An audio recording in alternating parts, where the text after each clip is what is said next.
Well, I didn't really make the decision. What happened is I got caught with 3 strikes in South Carolina. What it is once you get 3 strikes in a certain offense, it becomes a felony. So I had shoplifting 3 times, so that became a felony.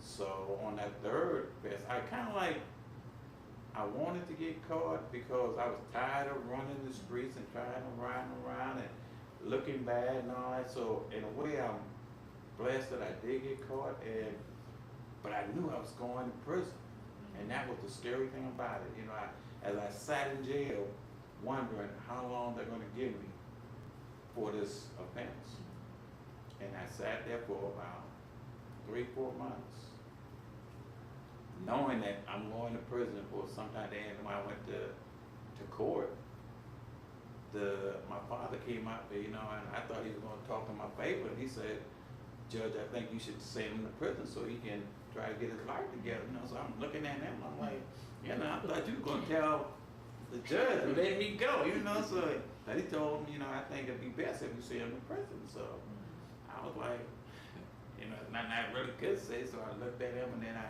kind of said, then so the judge, he convened, and after a couple of days, I had a cousin who worked for vocational rehab, and him and my father got together and they talked to the judge, and the judge told him, he said, well, we think if he went to treatment, he can possibly get his life together. So he told the judge that they had a place in Atlanta, Black Mountain, North Carolina, which I think is in Nashville, and in Charlotte. So the judge told him he was going to give me that opportunity. And when he came to me, and when my cousin came to me and told me you had to decide which one of these programs you wanted to go through, you had to complete the program, you'd be on probation for 2 years, and then once you complete that, you get your life back again.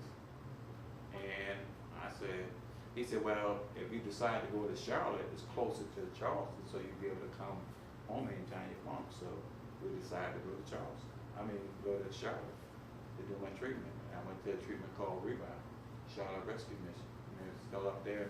It's near the Panther State. Now, how long were you in treatment there? I spent, 90 days is how much the program is, and being that I was in the military, they gave me an extra 30 to 60 days, whereas I was kind of out the program, but they gave me a place to stay, whereas I was able to work, save up some money, so that when I leave the program, I would have some type of funds to start up again. So in the midst of you going through treatment and finding a job, was it difficult for you to be in a place of, saying that you're going to now get your, straighten up your life, take responsibility by working, or did you have any type of doubt that you would fall back into the same routine of, taking drugs on a daily basis?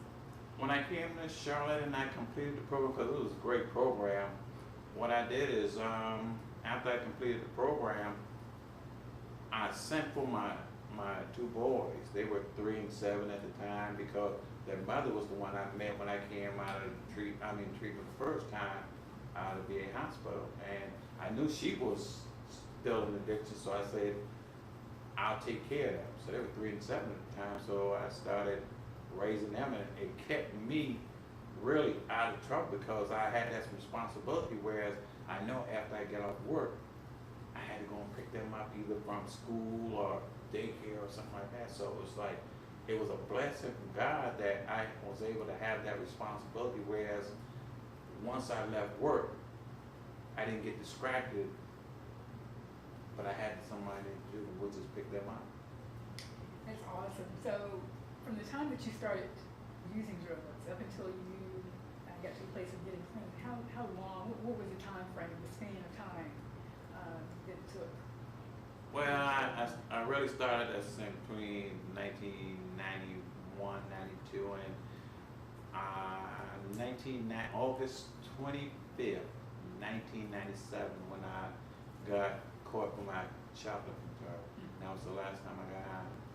Okay. Last day, you know, and I'm saying it was a blessing from God that I got caught, because that changed my whole life around, and it was able to me to get myself back together and really learn to live a productive life in society, because we take for granted how, when we see people that are in addiction, that those are normal people. Mm-hmm. Those are people that they are just having something that is controlling their life.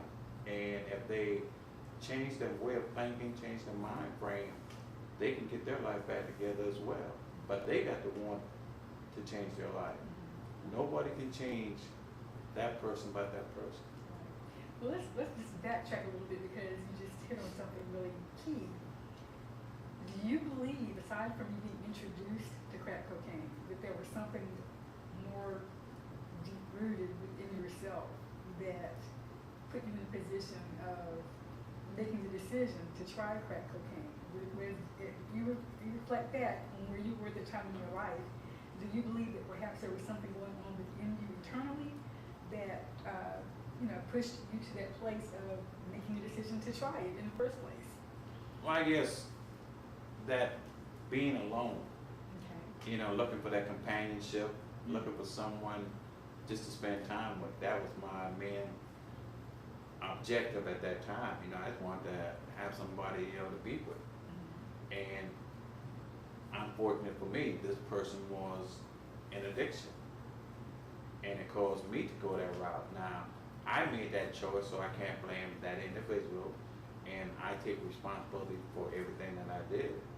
I'm saying, but I give all the glory to God, because He gave me the opportunity to change my life around, and He put things into my life that caused me to really become a productive member of society again.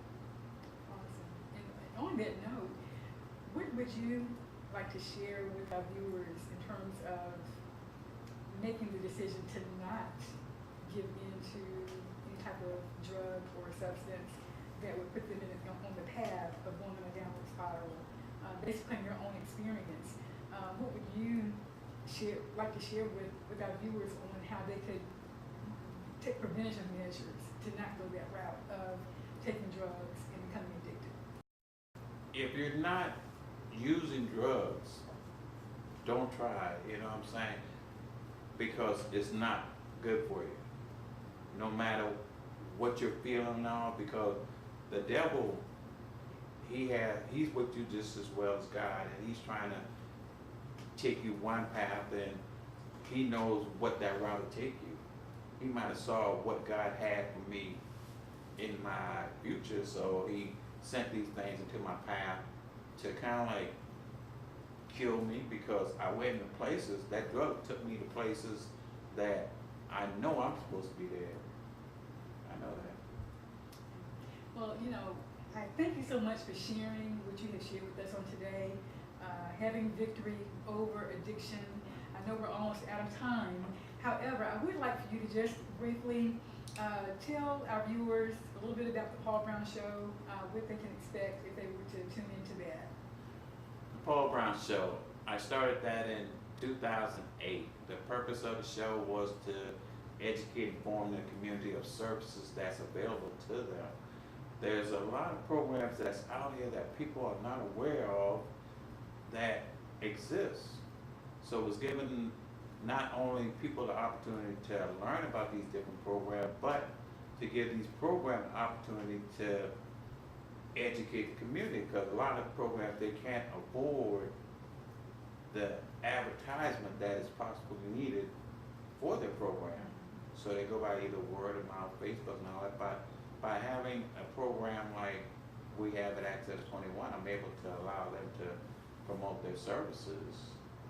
And that was an awesome thing. Because I know there's a lot of people that need help in a lot of areas, that there are programs available for them, but they just don't know about it.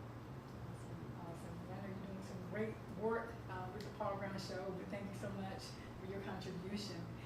Before we close, quickly, how can our viewers get in contact with you if they wanted to, touch base with you about today's program or learn more about other things that you're doing in the community? My number is 704-492-0213. My email address is paulmbrown01@yahoo.com. And I'm on Facebook, I'm on Twitter, LinkedIn, Google. Just give me a call, especially if you want to be a guest on the show. Awesome. Thank you for allowing me to come on your show. Mr. Paul Brown, thank you once again for being a part of Dare to Outdo Yourself on today. And we do have just a couple more minutes, so I want to have you with our viewers, if you would just share one final thought that you believe will make an impact upon your life. I think we just got to give honor to God. You know, God is He's awesome, you know, and I think you go through trials and tribulation, but just trust in God. Trust and believe that God will make a way out of no way. No matter what circumstances that you go through, you don't have to get high. Just get on your knees and pray and just ask God to order your path, to allow you to, you know, don't cause you to panic, because He knows what's going to happen to you. He knows, He has that situation already solved. So just give Him praise in advance, because I tell you, I give praise to God every day for that. Amen, amen. Well, once again, viewers, I thank you all for tuning in to Dare to Outdo Yourself. And again, have victory over addiction. Whatever your addiction may be, it may not be drugs. It could be something, again, that may seem like it may be a minor thing, but if it has control over your life in any kind of way, where it takes priority first over anything else that should be priority, then definitely don't be in denial, but recognize that you have an addiction. And guess what? God can bring you out of it. All you have to do is ask Him to help you, and He'll do it. But you have to want it. You have to want to make the change. So once again, we thank you for tuning in to Dare to Outdo Yourself. Once again, I am Ronda Phillips, and as always, continue to take charge of your life through preparation, performance, and persistence. And so until next time, be sure to join us again right here, same time next week, for another awesome word and discussion. And so until then, continue to prepare, perform, and persist. Have a great one.